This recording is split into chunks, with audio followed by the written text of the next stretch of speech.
بارك وسلم تسليما كثيرا أما بعد فأعوذ بالله من الشيطان الرجيم بسم الله الرحمن الرحيم يرفع الله الذين آمنوا والذين أوتوا العلم درجات.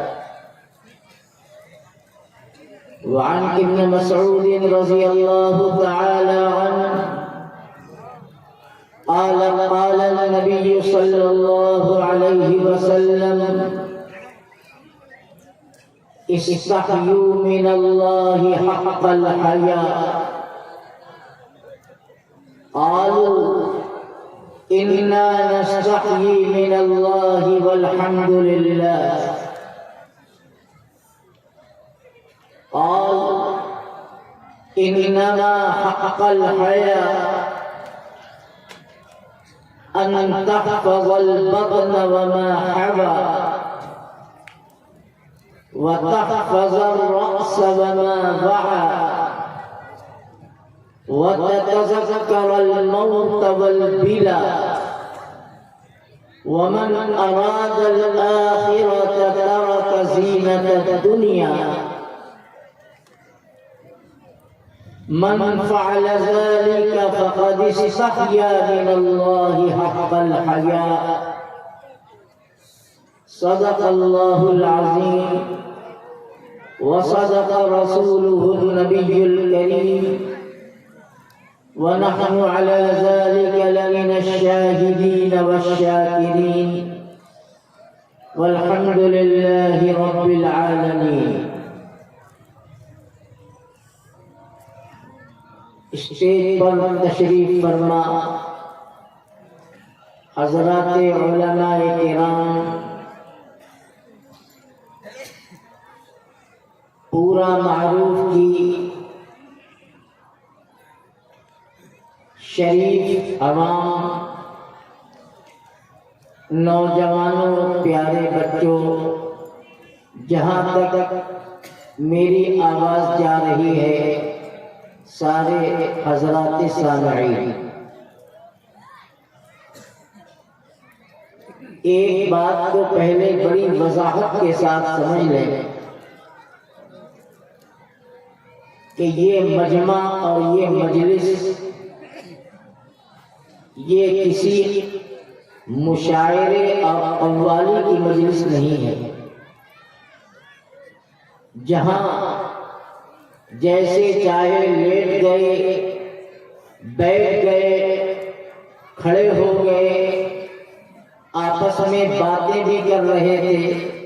اور قوالی اور مشاعرہ بھی سن رہے تھے. میرے عزیزوں، میرے بزرگوں، یہ وہ نورانی اور بابرکت مجلس ہے جس میں اللہ کا کلام، اللہ کے حبیب حضرت محمد صلی اللہ علیہ وسلم کی پیاری پیاری باتیں آپ کے سامنے علماء کرام بیان کریں گے. اور یہ بات بالکل طے شدہ ہے کہ طلب جیسی ہوتی ہے فیضان بھی اسی کے بقدر ہوتا ہے. اگر ہمارے اندر طلب صادق ہے، اور مجھے امید ہے کہ یقیناً ہے، اگر یہ بات نہ ہوتی تو اتنا بڑا مجمع اپنے آرام، راحت اور دوسرے کاموں سے فارغ کر کے اپنے آپ کو یہاں حاضر نہ ہوتا. اس لیے میرے بھائیوں، میرے عزیزوں، ایسا ماحول بنائیں کہ کم از کم ہمارا ظاہر ہی یہ سب بتا دے کہ ہم سچی تڑپ لے کر، سچی طلب لے کر اور ایک پیاس لے کر آج کے اس بابرکت مجلس میں آئے ہیں۔ ہو سکتا ہے کہ حق تعالی شانہ کہنے والے کی زبان سے آپ کی توجہ اور طلب کو دیکھتے ہوئے کچھ ایسی مفید باتیں کہلوائیں جو کہنے والے کے لیے بھی اور سننے والے کے لیے بھی مفید اور نافع کر ثابت ہو جائے۔ میرے بھائیوں، میں نے آپ کے سامنے اللہ کی کتاب کی ایک آیت اور جناب رسول اللہ صلی اللہ تعالی علیہ وسلم کا بڑا مبارک اور قیمتی ارشاد پیش کیا ہے، اور میں کوشش یہی کروں گا کہ مختصر انداز میں اس موضوع سے متعلق کچھ گزارشات آپ کے سامنے پیش کروں۔ آیت کریمہ جو ایمان اور علم کی اہمیت کو بتلاتی ہے، اللہ جل شانہ ارشاد فرماتے ہیں یا ان کے یرفع اللہ الذین آمنوا والذین اوتوا العلم درجات۔ اللہ تعالی ایمان والوں کو اور ان لوگوں کو جن کو اللہ نے علم کی دولت عطا فرمائی ہے، ان کے مقام کو بہت بلند فرماتے ہیں۔ علم سے مراد علم نبوت ہے، علم شریعت ہے، کہ جن کو اللہ نے علم کی دولت عطا فرمائی ایمان کے بعد، تو علم یہ وہ مافہیم امتیاز ہے کہ جس کی بنیاد پر اللہ جل جلالہ دنیا کے اندر بھی مقام اور آخرت کے اندر بھی سرخروئی سے مالا مال فرماتے ہیں۔ علم کی اہمیت ہمیشہ سے رہی ہے اور ہمیشہ باقی رہنے والی ہے، اور یہ آیت کریمہ علم کے تعلق سے اس قدر اہمیت والی ہے کہ حضرت امام بخاری رحمۃ اللہ علیہ نے اپنی کتاب میں جہاں کتاب العلم کا عنوان قائم فرمایا ہے، اس کے بعد سب سے پہلے کسی آیت کا ذکر فرمایا اور اس کے بعد علم اور علماء کی فضیلت کو بیان فرمایا۔ گویا اس بات کی طرف اشارہ فرما دیا کہ علم یہ اللہ جل جلالہ وعم نوالہ کی وہ عظیم نعمت ہے کہ جس کی بنیاد پر ہم اپنی دنیا اور اپنی آخرت کو بنا سکتے ہیں۔ علم ہی وہ دولت ہے جس کے ذریعے ہمیں اللہ کی معرفت، اللہ کی محبت، اللہ کی خشیت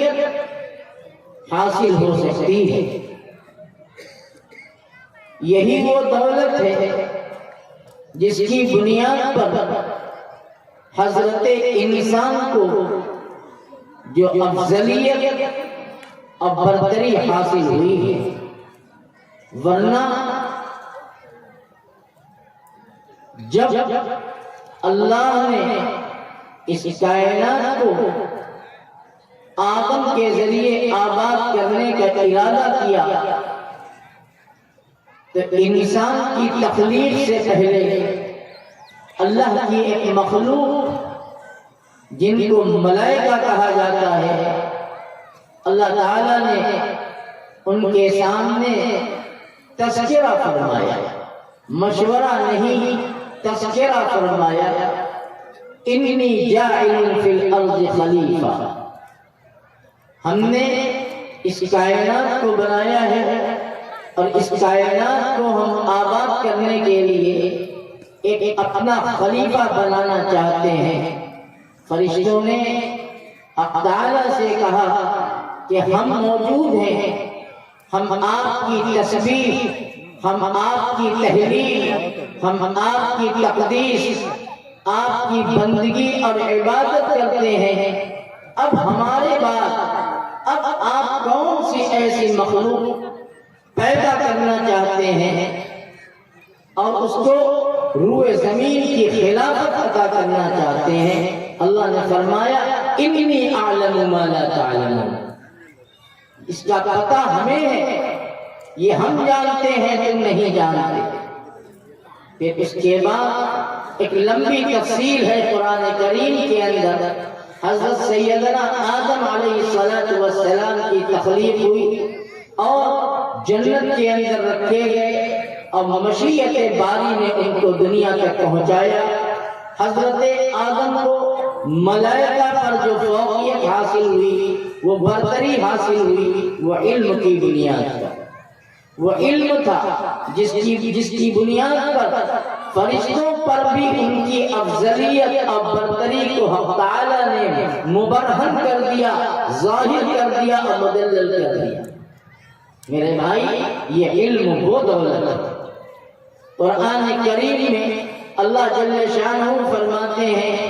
انما یخشی اللہ من عبادہ العلماء، علم اور وہ حضرات جو علم کے حامل ہیں، جو علم نبوت، علم قرآن اور علم شریعت کے حامل ہیں، اس علم کی برکت سے اللہ تعالیٰ ان کے دل کے اندر جو خوف و خشیت، جو معرفت الہی پیدا فرماتے ہیں۔ اللہ نے ان حاملین علوم نبوت کی تعریف فرمائی کہ وہ کیا ہے؟ وہ علماء۔ اس کا ہرگز یہ مطلب نہیں ہے کہ جو عالم نہیں ہے ان کے دل کے اندر خوف خدا نہیں ہے، ان کے دل کے اندر معرفت الہی نہیں ہے۔ مقصد اس کا یہ ہے کہ معرفت کا فیضان، خوف و خشیت کا فیضان علوم الہی کے سرچشمے سے ہوتا ہے اور اس کے اولین حامل اور اولین مزدا حضرات علماء کرام کی جماعت۔ میرے بزرگوں، میرے بھائیوں، اس علم کو اگر اس کی اہمیت کو ہم اپنے دل سے نکال دیں اور علماء تیار نہ ہو اور علوم دینیہ کی طرف توجہ نہ ہو تو ظاہر ہے کہ جہالت پھیلے گی۔ علم ایک نور ہے، جہالت ایک تاریکی ہے، اور جب تاریکی پھیلے گی تو اس سے ضلالت آئے گی، اس سے گمراہی آئے گی۔ میں یہ نہیں کہتا کہ ہر آدمی کو عالم بنایا جائے، ہر بچے عالم بنے، بلکہ میں اتنا کہتا ہوں کہ اگر اللہ نے آپ کو 4 اولاد عطا فرمائی ہے تو آپ اپنی کسی اولاد کا انتخاب کر کے انہیں عالم بنائیں، انہیں حافظ بنائیں، انہیں دین کی سمجھ عطا فرمائیں۔ جس کو چاہیں آپ کالج کے راستے پر لے جائیں، اسکول کے راستے پہ لے جائیں، یونیورسٹیز کے اندر تعلیم دیں، ڈگریاں دلائیں، کوئی مذائقہ نہیں، لیکن بنیاد صحیح ہونی چاہیے۔ اور بنیاد کی درستگی کا دار و مدار علوم نبوت پر ہے۔ اگر ہماری بنیاد مضبوط ہے تو ہم ڈاکٹر ہو جائیں، انجینئر ہو جائیں، لائر ہو جائیں، سائنٹسٹ ہو جائیں، دنیا کے بڑے سے بڑے علوم کو اگر ہم حاصل کر لیں، لیکن اگر ہماری ضمیر میں، ہماری فطرت میں، ہمارے مزاج میں دینداری ہے تو انشاءاللہ وہ دینداری ہمیں بہکنے نہیں دے گی، ہمیں صراط مستقیم سے بھٹکنے نہیں دی۔ اس لیے اولین توجہ ہماری علم کی طرف ہونی چاہیے۔ آج میں آپ سے یہ کہتا ہوں کہ ایک دور اس ملک پر وہ آیا ہے جب دہریت عام تھی، جب عیسائیت کی تبلیغ ہو رہی تھی، اب بڑے بڑے علماء اس دنیا سے رخصت ہو چکے تھے، انہیں سولی دے دی جا چکی تھی، انہیں تحقیق کر دیا گیا تھا یا انہیں پابند سلاسل کر دیا گیا تھا، قید و زندہ کی صورتوں میں وہ اپنی موت و حیات کی کشمکش میں تھے، اور دنیا عیسائیت یہ چاہتی تھی کہ ہندوستان کے اندر مسلمانوں کی اولاد جب بڑی ہو تو عیسائیت کے رنگ کے اندر رنگی ہوئی ہو، انہی کے مزاج کے اندر پلی پڑی ہوئی ہو۔ اس وہ دور کا کہ جہاں عقیدہ اور ایمان کا تحفظ مشکل ہو رہا تھا، وہ مجاہدین ملت، وہ مجاہدین اسلام، وہ وطن کی خاطر اپنی جان کی بازی لگانے والے، وہ شہیدان، وہ حضرات جنہوں نے سب کچھ کر دیا تھا، ان کی اولادیں دہریت کے تحریر اور کگار تک پہنچ چکی تھی۔ یہی وہ زمانہ تھا کہ ہمارے اکابر اٹھے اور حضرت نانوتوی، حضرت گنگوہی اور ان کے رفقا اٹھے، اور انہوں نے جہاد آزادی کا دھول بجانے کے ساتھ ساتھ اس بات کی فکر کی کہ اب ہمیں امت مسلمہ کے دین، عقیدے اور قرآن اور شریعت کی حفاظت کے لیے مدارس کا قائم کرنا ضروری ہے۔ اگر ہم مدارس قائم نہیں کریں گے تو آنے والے نسلیں اپنے نام کے اعتبار سے مسلمان ہو سکتی ہیں، لیکن اپنے مزاج، اپنی فکر، اپنی سوچ، اپنی بود و باش، اپنی تہذیب و ثقافت اور اپنے کلچر کے اعتبار سے عیسائیت کے رنگ میں رنگی ہوں گی۔ چنانچہ دیوبند جیسے ایک چھوٹے سے گاؤں کے اندر ایک مسجد میں مدرسہ قائم کیا گیا، اور وہ چلتا رہا، بڑھتا رہا۔ اس کی بنیاد کے اندر اخلاص للہیت کا اور آہ سحردائی کا وہ آنسو تھا، اور ان کے خون جگر کی وہ سرخی تھی جس نے اس کو وہ مقبولیت عطا کی اور وہ محبوبیت عطا کی اور وہ مرجعیت عطا کی کہ وہ آگے چل کر ام المدارس بن گیا۔ حالانکہ ایسا نہیں ہے، اس کے پہلے ہندوستان کے اندر پرانے مدارس موجود تھے، لیکن وہ حکومت کے زیر نگی تھے، ان کی زیر نگرانی چلتے تھے، لیکن ہمارے اکابر نے یہ سوچا کہ ہم ایسا مدرسہ بنائیں گے جو حکومت کی امداد سے محفوظ ہوگا، جہاں ہم قرآن کی، حدیث کی اور شریعت کی حفاظت کے لیے علماء اور حفاظ تیار کریں گے۔ دارالدیوبند وجود میں آیا، اور وہ ایسا چراغ تھا کہ اس چراغ سے سینکڑوں چراغ جلتے رہے، اور اس کی لو ایسی شمع کی لو ایسی شمع فروزہ بنی کہ شاعر نے کہا ہے کہ میرے جیسا کوئی بھی دل جلا، میرے جیسا کوئی بھی دل جلا، تیری انجمن میں ملا نہیں، جو چراغ میں نے جلا دیا وہ چراغ جل کے بجھانا۔ میرے بھائیوں، دارالعلوم دیوبند کا قیام اور اس کے بعد دوسرے مدارس کا قیام، اور آج ملک کے چپے چپے پر، شہر شہر، صوبے صوبے، قریہ قریہ، بستی بستی یہ مدارس کا جال بچھا ہوا ہے۔ در حقیقت وہ انہی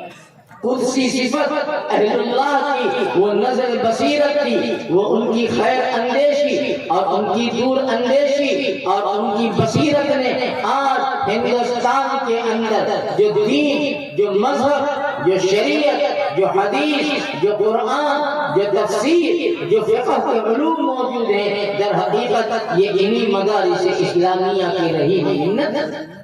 اور انہی کا فیض ہے، اور انہی کا فیض آج تک جاری ہے، اور انشاءاللہ آئندہ قیامت کی سما تک جاری رہے گا۔ میرے بھائیوں، ہماری ذمہ داری ہے کہ ہم ان مدارس دینیہ کا تحفظ کریں، ان مدارس دینیہ کو مستحکم کریں، اور اس کا استحکام صرف ان کی عمارتوں کے ذریعے نہیں ہوگا، اپنی دولت کے خرچ کر کے اور دولت کے ذریعے امداد کے ذریعے نہیں ہوگا، بلکہ اس کی آبادی کی فکر کی جائے۔ اور آبادی کی شکل یہ ہے کہ مسلمان اپنے بچوں کو ان مدارس کے اندر بھیجیں، انہیں عالم بنائیں، انہیں حافظ بنائیں، انہیں شریعت کے احکام سے واقف کرائیں۔ اس لیے میرے بھائیوں، قرآن کریم میں ایک نہیں 20 مقامات پر علوم اسلامیہ کی اہمیت اور فضیلت کو بیان فرمایا گیا۔ قل هل يستوي الذين يعلمون والذين لا يعلمون، اے پیغمبر آپ ان کو بتا دیجئے کہ عالم اور غیر عالم یہ برابر نہیں ہو سکتے۔ عالم سے مراد وہ عالم ربانی جن کو علوم شرعیہ کے اندر کمال حاصل ہے، مہارت حاصل ہے، اور جو امت کی صحیح سمت میں صراط مستقیم کی طرف امت کی رہنمائی کرتے ہیں، وہ قانون شریعت کو بیان کرتے ہیں، جن کی کوشش یہ ہے کہ ہمارے گھر کے اندر بھی دین زندہ رہے، ہمارے سماج کے اندر بھی دین زندہ رہے، ہمارا معاشرہ بھی دیندار بنے، اور امت مسلمہ کا کوئی فرد ایسا نہ ہو کہ جو شریعت کے احکام سے دور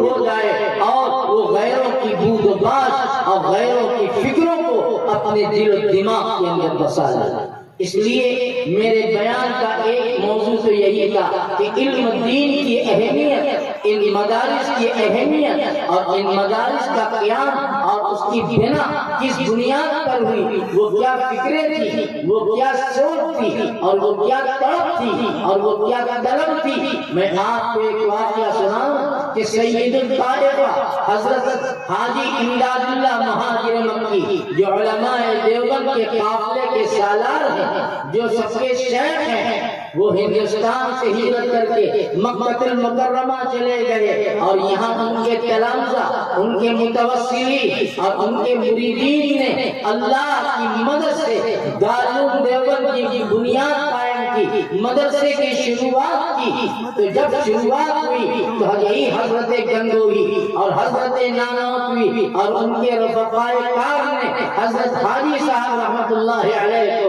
کو مکہ المکرمہ کے اندر خبر کرائی کہ حضرت ہم نے ہندوستان کے ضلع سہارنپور کے قصبہ چھوٹے سے قصبہ دیوبند میں ایک مدرسہ قائم کیا ہے، اور اس میں طلبہ آ کر دین کو، قرآن کو، حدیث کو، فقہ کو، شریعت اسلامیہ کو سیکھیں گے۔ حضرت حاجی صاحب نور اللہ مرقدہ کو جب اس کی اطلاع پہنچی کہ دیوبند کے اندر یہ مدرسہ قائم ہوا ہے جس میں طالبان علوم شرعیہ آئیں گے اور ان کے اساتذہ اور اکابر ان کو پڑھائیں گے، حضرت حاجی صاحب نے یہ نہیں کہا سبحان اللہ بہت اچھا کام کیا، ماشاء اللہ بہت بڑا کام کیا۔ حضرت حاجی صاحب کا جواب آتا ہے، اور جواب میں کیا فرماتے ہیں کہ سبحان اللہ، آپ کہتے ہیں کہ ہم نے قائم کیا، یہاں روتے روتے زمین کو ترک کر دیا ہم نے، اور روتے روتے اللہ کے آگے آنسو بہاتے بہاتے زمین نم ہو گئی، اور کہتے ہو کہ ہم نے قائم کیا۔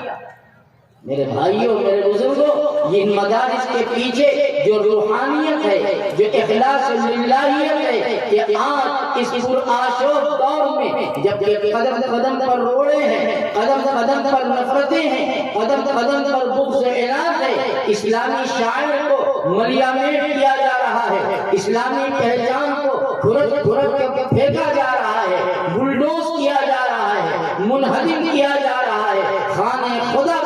نہیں بچ رہا، مدارس بھی نہیں بچ رہے، مدارس مساجد کے گنبد و مینار سے آصدائے تکبیر کی آواز کو بند کرنے کی کوشش کی جا رہی ہے، لیکن تمام کے تمام یہ سازشیں، یہ تمام کی تمام ناپاک تدبیریں، یہ تمام کے تمام نفرتیں انشاءاللہ یہ ان کا منہ کالا ہوگا، یہ برباد ہوں گے، یہ غائب خاسر ہوں گے، اور اللہ کا دین کل بھی چمکا ہے، آج بھی چمک رہا ہے، انشاءاللہ صبح قیامت تک چمک رہا ہے۔ بس ضرورت اس بات کی ہے کہ اگر ہم مسلمان ہیں تو اسلام کی عظمت، اسلام کی اہمیت اور دین کی اہمیت، مدارس کی اہمیت ہمارے دلوں کے اندر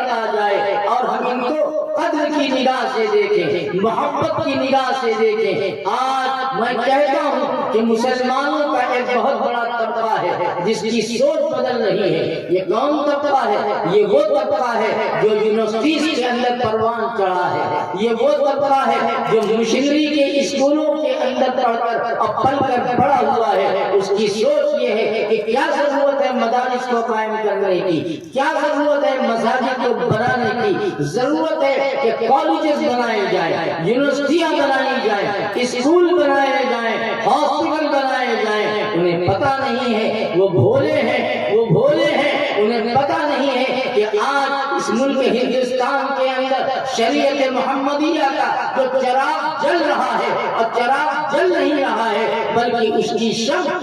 فروزہ بن کر کے ایک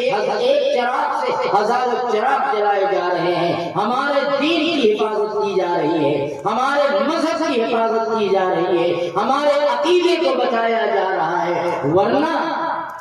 اگر آج یہ نہ ہوتا، جو نئی فکریں پروان چڑھ رہی ہیں، وہ کہتی ہیں، میں آپ سے کہتا ہوں، مجھ سے براہ راست ایک پڑھے لکھے صاحب نے کہا کہ یہ زکوٰۃ کی رقم یہ کیوں مدارس کو دی جاتی ہے، کیوں مساجد کو دی جاتی ہے، کیوں ان کو دے دیتے ہیں؟ ان رقموں کو اکٹھا کیا جائے اور ان کے ذریعے اسکول بنایا جائے، میڈیکل کالج بنایا جائے، ہاسپٹل بنایا جائے اور خلق خدا کی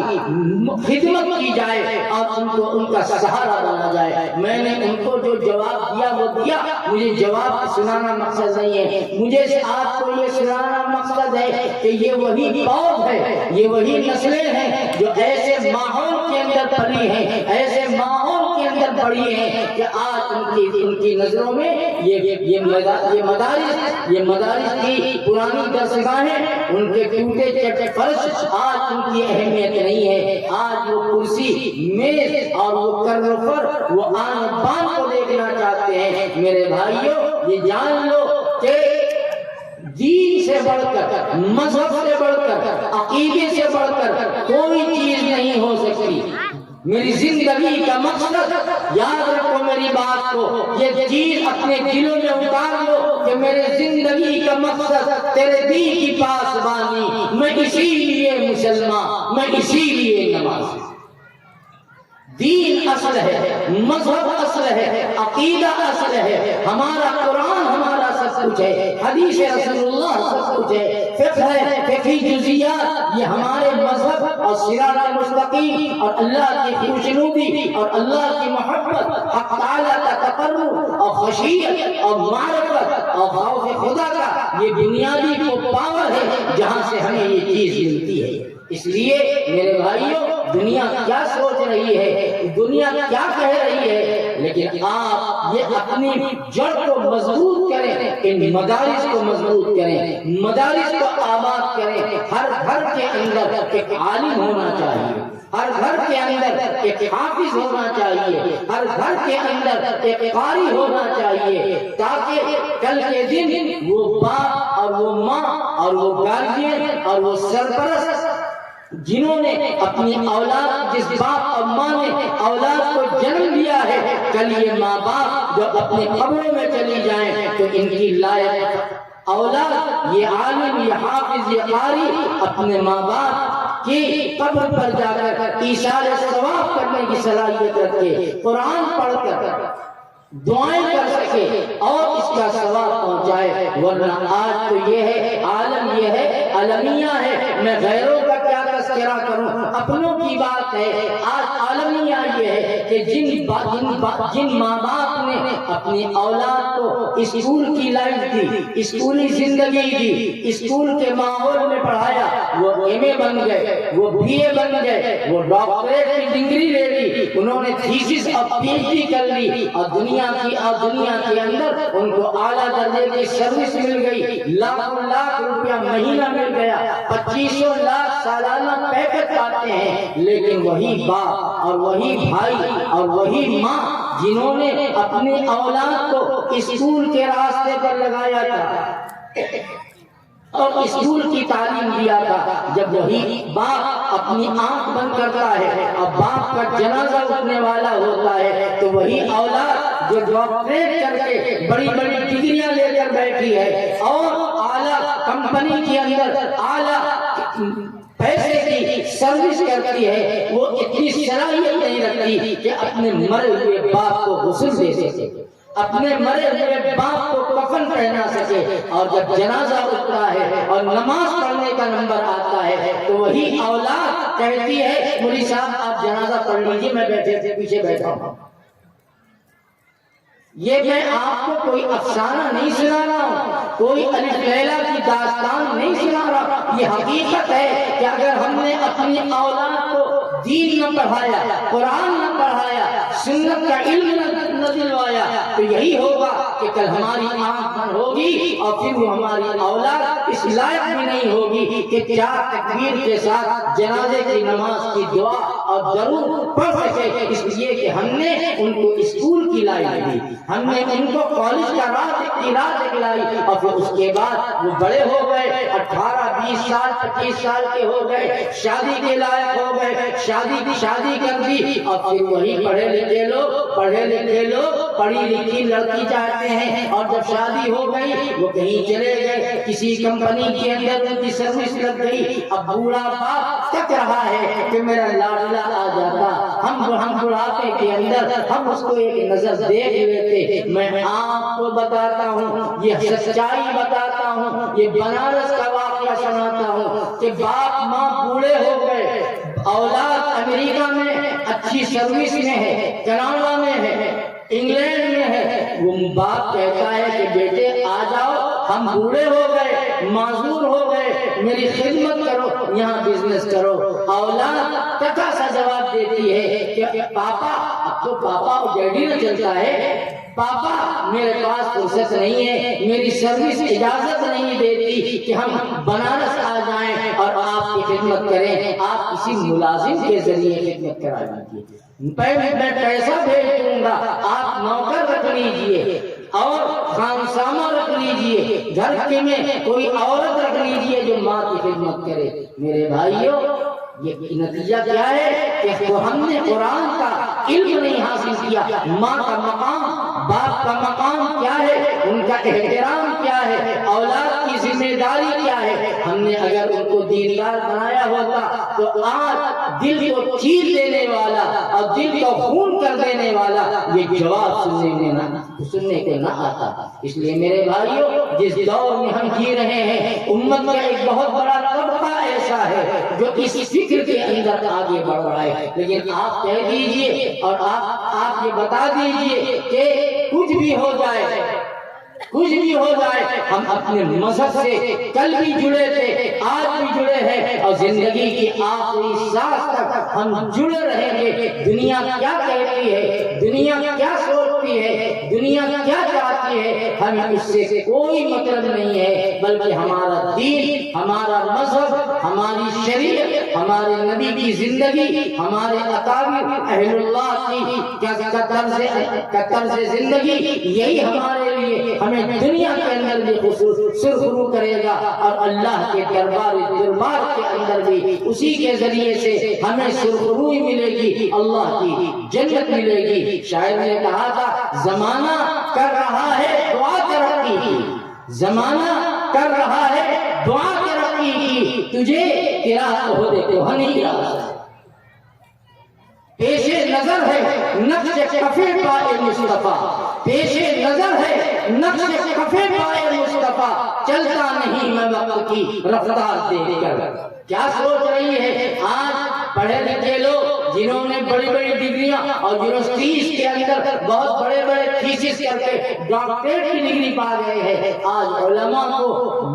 کی ناقدری کرتے ہیں اور علماء کو بے حیثیت سمجھتے ہیں۔ انہیں پتہ نہیں ہے کہ یہی وہ علماء ہیں جنہوں نے تمہیں صحیح سالم دنیا کے اندر بچا رکھا ہے، ورنہ جس دن دنیا فسق و فجور سے اور طغیان و سرکشی سے بھر جائے گی، یہ نظام کائنات باقی نہ رہے گا۔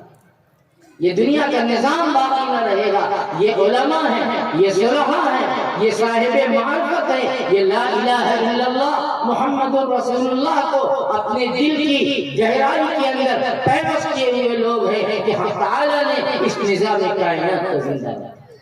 اس لیے میرے بیان کا ایک موضوع یہ تھا، اور اسی موضوع کا وہ حصہ تھا جو میں نے آپ کے سامنے ایک انتہائی قیمتی حدیث سنائی تھی. میں اس کا ترجمہ کروں گا اور اس دو آیت و روایت کا ربط بیان کر کے میں آپ سے رخصت ہو جاؤں گا. حضرت سیدنا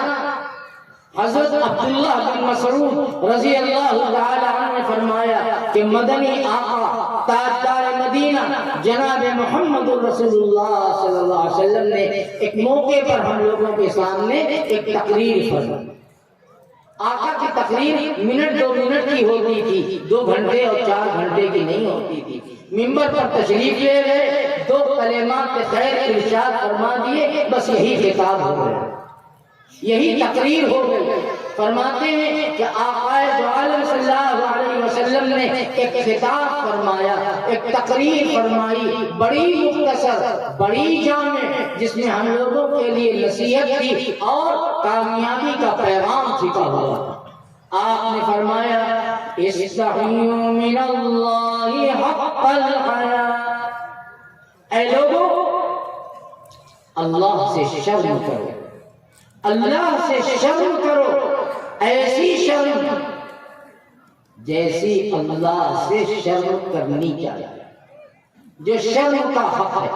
دیکھو جو ذات جتنی عظیم ہوتی ہے اس کے ساتھ معاملہ بھی اتنا عظیم ہونا چاہیے. اللہ سے بڑھ کر کون ہے؟ وہ خالق ہے، وہ مالک ہے، وہ رازق ہے، وہ سب کچھ ہے. اللہ نے قرآن میں کیا فرمایا؟ یا ایھا الذین آمنوا اتقوا اللہ حق تقاته، اے ایمان والو اللہ سے ڈرو. کیسا؟ جیسا تم کتے سے ڈرتے ہو، جیسا تم بکری اور بھیڑ سے ڈرتے ہو؟ نہیں نہیں نہیں نہیں، ان کی کیا حیثیت ہے؟ ایسا ڈرو جیسا خدا سے ڈرنے کا حق ہے. دیکھو آدمی اپنے بڑے بھائی سے بھی ڈرتا ہے، اپنے پڑوس سے بھی ڈرتا ہے، اپنے ماں باپ سے بھی ڈرتا ہے، لیکن ڈر کی نوعیت الگ الگ ہے. ماں باپ کا جو ڈر ہوگا اور اس ڈر کے اندر جو احترام اور تعظیم کا پہلو ہوگا وہ پڑوسیوں کے ساتھ سے نہیں ہو سکتا، وہ بھائیوں کے ساتھ نہیں ہو سکتا، وہ بہنوں کے ساتھ نہیں ہو سکتا. کیوں؟ اس لیے کہ اس دنیا میں ماں باپ سب سے بڑے ہیں. تو اللہ کے نبی نے فرمایا استحیوا من اللہ، اللہ سے شرم کرو، اللہ کی شرم اپنے اندر پیدا کرو. کیسی شرم؟ حق الحیا، جیسا خدا سے شرم کرنے کا حق ہے. اگلی بات سے آپ سمجھ جائیں گے کہ شرم کا مطلب کیا ہے. صحابہ جو اس مجلس میں موجود تھے انہوں نے عرض کیا اِنَّا نَسْتَحْيِي مِنَ اللَّهِ وَالْحَمْدُ لِلَّهِ، اے میرے آقا، اے میرے رسول، اللہ کا شکر ہے کہ ہم اللہ سے شرم کرتے ہیں، اللہ سے شرم کرتے ہیں. بس اس بات کو ہماری اس تقریر جو میں نے اتنی دیر تک تقریر کی تعلیم سے متعلق اس سے جوڑ لیجیے. جو قرآن و حدیث کا جانکار اور مدارس کی زندگی میں 8 سال 9 سال 10 سال گزار کر پلا بڑا ہوگا، اس کے اندر جو دینی حمیت ہوگی اور دین کی فکر ہوگی اور گناہ کی نفرت ہوگی اور بتقاضاء بشریت اگر گناہ ہو جائے گئے تو اس پر جو ندامت ہوگی، جو شرمندگی ہوگی، وہ کالجوں اور اسکولوں میں پڑھنے والوں کو نہیں ہوگی. ان کی نماز چھوٹ جائے ان کی پیشانی پر بل نہیں آئے گا. وہ سود کھا لے، وہ رشوت کھا لے، وہ حرام خوری کرے، وہ ناجائز کام کرے، ان کو کوئی فکر نہیں ہوگی، اس لیے کہ وہ خدا سے بہت دور. وہ اس ماحول میں نہیں رہے ہیں، وہ اس سوسائٹی میں اور اس سماج میں نہیں رہے ہیں جس سماج میں رہنے کے لیے ہم تعالیٰ نے فرمایا تھا وَكُونُوا مَعَ الصَّادِقِينَ یا ایھا الذین آمنوا اتقوا اللہ وَكُونُوا مَعَ الصَّادِقِينَ، اے لوگو اللہ کا تقوی اختیار کرو اور سچوں کی صحبت اختیار کرو، اچھوں کی صحبت اختیار کرو، علماء اور صلحاء کی مجالس کے اندر اپنی آمد و رفت رکھو، ان سے اطاعت، ان کے ساتھ تعلق باقی رکھو، تو اگر ان کے ساتھ تعلق ہوگا، ان کے ساتھ محبت و ہمدردی ہوگی تو دین کی عظمت بھی تمہارے دلوں کے اندر ہوگی، گناہ کی نفرت بھی تمہارے دلوں کے اندر ہوگی، اللہ کے احکامات پر چلنے کا جذبہ صادق تمہارے اندر ہوگا، اور اگر نہیں ہوگا تو سمجھ لو کہ ان کی پرورش، ان کی سوچ، ان کا نہج، ان کی فکر وہ دوسرے پہ جا رہا ہے۔ تو فرمایا کہ اِنَّا نَسْتَحْيِي مِنَ اللَّهِ، اللہ کا شکر ہے اے اللہ کے پیغمبر، ہم اللہ سے ڈرتے ہیں، اللہ سے شرم کرتے ہیں، اللہ کی شرم ہمارے دل کے اندر ہے کہ ہم سے گناہ ہوتا ہے، ہم توبہ کرتے ہیں، ہم اللہ کے آگے آنسو بہاتے ہیں، اللہ کے آگے گر گڑاتے ہیں۔ ابھی بھی 2 دن ہوا رمضان ختم مکمل ہوا، اس پورے مہینے کے اندر جو ہم نے عملی مشق کی ہے، روزہ رکھ کر، تراویح پڑھ کر، قرآن پڑھ کر کے، ذکر کر کے، دعاؤں کا اہتمام کر کے، اور اپنی گزشتہ دنوں کی گناہوں پر اپنے گرم گرم ندامت کے آنسو بہا کر اپنے آپ کو صاف ستھرا بنایا ہے، کہ فرمایا کہ دیکھو اللہ سے شرم اسی کو کہتے ہیں، اسی کو کہتے ہیں۔ تو ان صحابہ کے فرمان پر کہ ہم اللہ سے شرم کرتے ہیں، حضور نے فرمایا کہ اللہ کے ساتھ شرم کرنے کا حق کیا ہے؟ آپ صلی اللہ تعالی علیہ وسلم نے 4 چیزیں بتائی، میں بہت گھنٹوں اس پہ بول سکتا ہوں لیکن نہیں، بس 4 باتوں کا خلاصہ میں آپ کے سامنے پیش کروں گا۔ 4 چیزیں بتائی۔ آپ نے فرمایا کہ اللہ سے شرم کا تقاضا اور شرم کا حق ادا کرنا چاہتے ہو تو وہ یہ ہے کہ ان تحفظ البطن وما حوا، تم اپنے پیٹ کی اور پیٹ سے متعلق جو چیزیں ہیں، جگر ہے، دل ہے، معدہ ہے، اس کی حفاظت کرو۔ اور دل یہ تو جسم انسانی کا شہنشاہ ہے، یہ وزیر اعظم ہے، اس کی حکومت زبان پر بھی ہے، اس کی حکومت نگاہ پر بھی ہے، اس کی حکومت کان پر بھی ہے، اس کی حکومت ہاتھ پر بھی ہے، اس کی حکومت پاؤں پر بھی ہے۔ یہ قلب حکم دیتا ہے کہ یہ کرو تو ہم کرنے لگتے ہیں، دل کہتا ہے یہ دیکھو ہم دیکھنے لگتے ہیں، دل کہتا ہے یہ سنو تو ہم سننے لگتے ہیں، اس لیے کہ وہ شہنشاہ ہے جس میں انسانی کا۔ اور نبی کریم علیہ السلام نے صاف بڑی مشہور حدیث کے اندر بیان فرمایا، حضرت سیدنا حضرت نعمان بن بشیر رضی اللہ تعالیٰ عنہ کی روایت ہے، حضرت امام مسلم نے بھی اسے ذکر فرمایا، امام بخاری نے بھی اس کو ذکر فرمایا، امام ترمذی نے بھی اسے ذکر فرمایا ہے، لمبی حدیث ہے جس کا آخری ٹکڑا یہ ہے کہ الا ان فی الجسد لمضغہ اذا صلحت صلح الجسد كله واذا فسدت فسد الجسد كله الا وهي القلب۔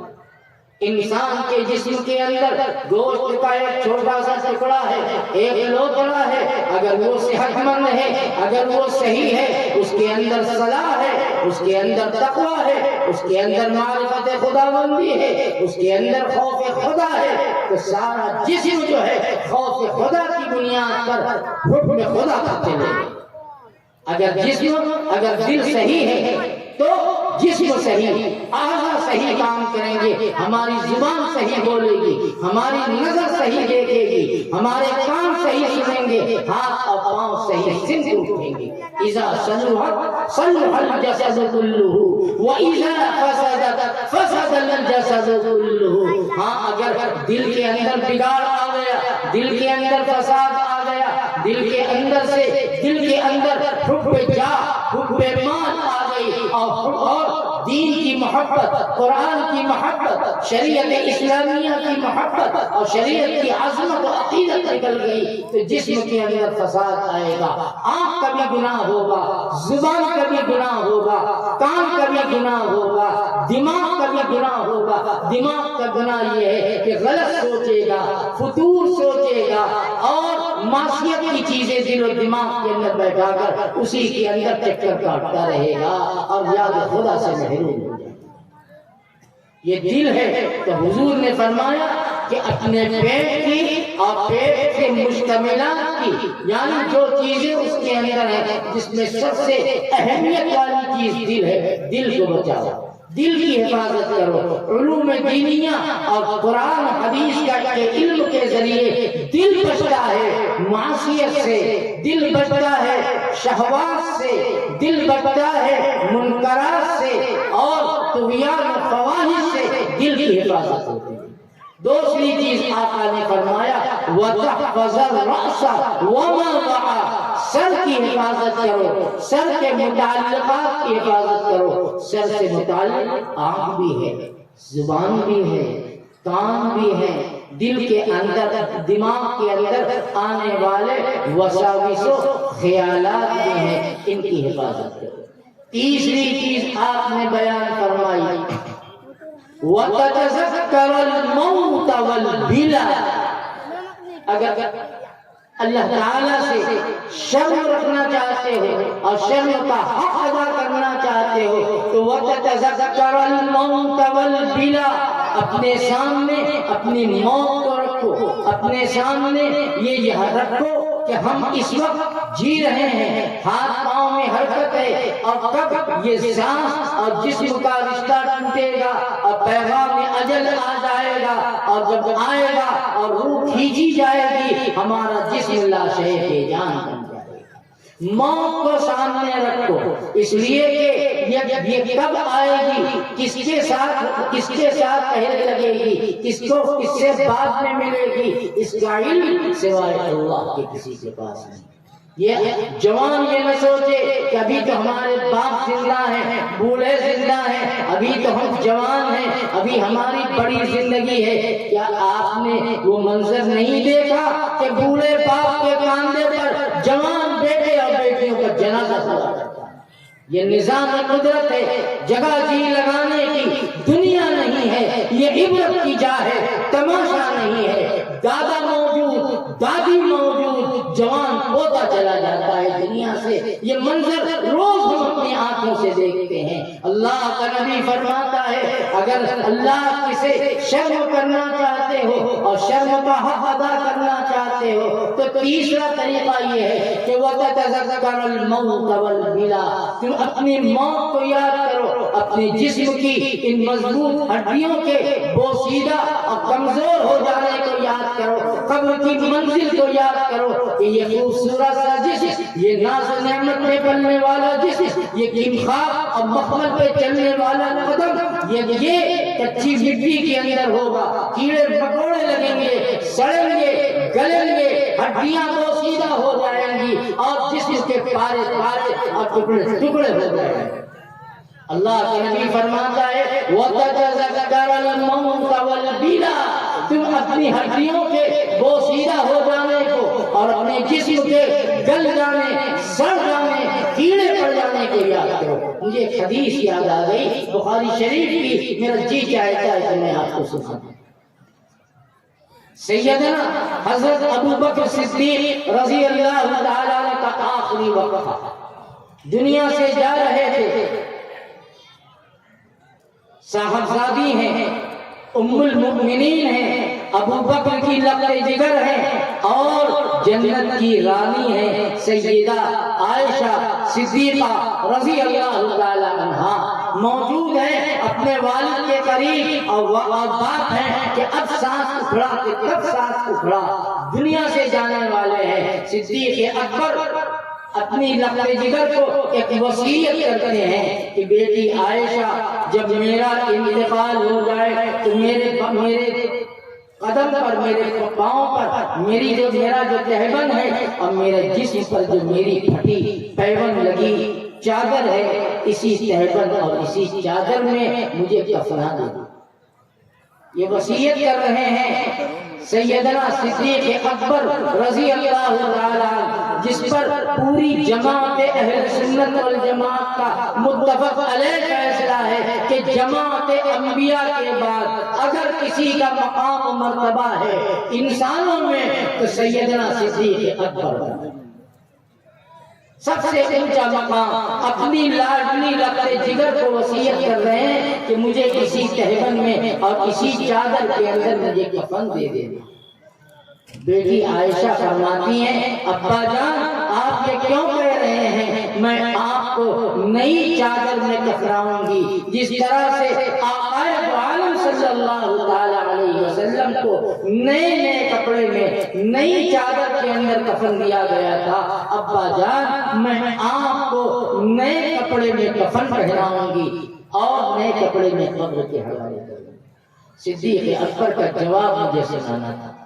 حضرت صدیق اکبر نے فرمایا کہ بیٹی ٹھیک کہتی ہو، حضرت رسول اکرم صلی اللہ علیہ وسلم کو سفید دھاری دار چادر کے اندر کفن دیا گیا تھا، ٹھیک ہے، لیکن وہ رہنے دو، وہ کپڑے زندوں کے لیے ہیں، اس لیے کہ مجھے اسی کپڑے میں کفن دے دینا، اس لیے کہ یہ میرے جسم پیٹ بہیں گے، خون بہیں گے، سڑیں گے، ختم ہو جائیں گے، تو یہ کپڑا میرے لیے کافی ہے، زندوں کے لیے نئے کپڑے ہوتے ہیں۔ یہ سوچ تھی صدیق اکبر آخر وقت میں جنتی ہیں بقول حضرت محمد رسول اللہ صلی اللہ علیہ وسلم کے کہ کچھ لوگ ایک شخصیت ایسی ہوگی کہ جنت کے آٹھوں دروازے سے کو پکاریں گے کہ اس میں سے آ جاؤ، اس میں سے آ جاؤ، اس میں سے آ جاؤ۔ لمبی حدیث ہے کہ آپ کو صدیق اکبر نے پوچھا کہ یا رسول اللہ وہ کون ہوگا؟ حضور نے فرمایا کہ ارجو ان تکون منہم، ابو بکر مجھے امید ہے کہ تم وہی ہو کہ جنت کے آٹھوں دروازے تمہیں آواز لگائیں گے کہ ابو بکر میرے دروازے سے تم آ جاؤ، میرے دروازے سے تم آ جاؤ۔ باب الصدقہ کہے گا، باب الجہاد کہے گا، باب الصلاۃ کہیں گے، باب الریان آواز لگائیں گے، یہ سب آواز لگائیں گے۔ وہ کہتے ہیں کہ جسم گلنے والا ہے، سڑنے والا ہے، خون پیٹ کی شکل میں بدل جائے گا، کیڑے مکوڑے کھا جائیں گے۔ آقا فرماتے ہیں کہ اللہ سے اگر شرم کا حق ادا کرنا چاہتے ہو تو وَتَتَذَكَّرَ الْمَوْتَ وَالْبِلَا، اپنے مرنے کو، جسم کے بکھر جانے کو، ہڈیوں کے دو سیدھا ہو جانے کو یاد کرو، اپنی موت کو اپنے سامنے رکھو۔ بچے ہو تو بھی، جوان ہو تو بھی، بوڑھے ہو تو بھی، مرد ہو تو بھی، عورت ہو تو بھی۔ اور چوتھی بات آپ نے فرمائی کہ اللہ سے شرم کرنے کا حق یہ ہے کہ وَمَنْ أَرَادَ الْآخِرَةَ تَرَكَ زِينَةَ الدُّنْيَا، جس کے پیش نظر آنے والی کل کی زندگی ہوتی ہے، محشر کا میدان، حساب و کتاب کا ماحول،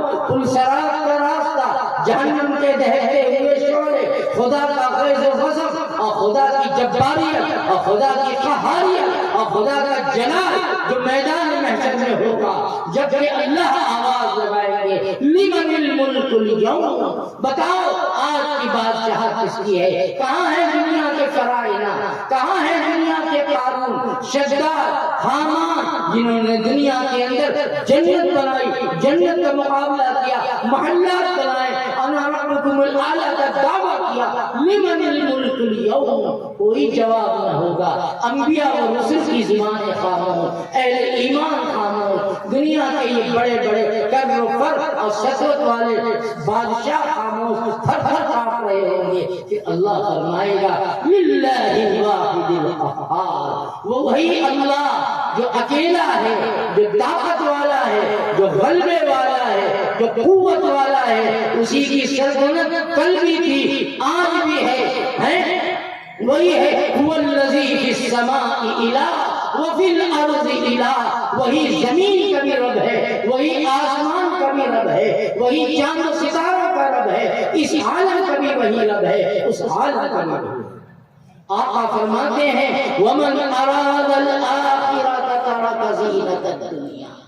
جس نے آخرت کو اپنی مراد بنا لیا، آخرت اس کے پیش نظر رہی کہ دنیا کی چمک، دنیا کی شان، دنیا کی بات، دنیا کا کر و فر، اور یہ اپنے دولت کی نمائش، اپنے مکان کی نمائش، اپنے لباس کی نمائش، اپنے شادی بیاہ کے موقع پر اپنی دولت کی کا دکھلاوا، پھر یہ چیز پیش نظر نہیں ہوتی، اس لیے کہ اس کے سامنے اس زندگی کے بعد آنے والی زندگی ہے، اس کے سامنے اس کی موت ہے، خدا کے سامنے جواب دہی کا وہ احساس ہے۔ وَمَنْ أَرَادَ الْآخِرَةَ تَرَكَ زِينَةَ الدُّنْيَا، یہ چار باتیں آقا نے فرمائی، اس کے بعد فرمایا مَنْ فَعَلَ ذَلِكَ فَقَدِ اسْتَحْيَا مِنَ اللَّهِ حَقَّ الْحَيَاءِ، جس نے یہ چار صفات اپنے اندر پیدا کر لی اور یہ چار کمالات اپنے اندر پیدا کر لیا تو سمجھ لو کہ فقد استحیا من اللہ حق الحیا، اللہ سے سچی شرم کرنے والا اور حیا کا حق ادا کرنے والا وہی ہے۔ اور یہ چیز کہاں سے ملے گی؟ علماء کی صحبت سے ملے گی، مدارس سے ملے گی، مکاتب سے ملے گی، خانقاہوں سے ملے گی، دینی تحریرات اور دینی مشن سے ملیں گی۔ اس سے اپنے کو وابستہ کیجیے۔ بس بھائی بہت شوق سے سن رہا تھا زمانہ، بہت شوق سے سن رہا تھا زمانہ، ہم ہی سو گئے داستان کہتے کہتے۔ وآخر دعوانا ان الحمد للہ رب العالمین۔ ماشاء اللہ، بہت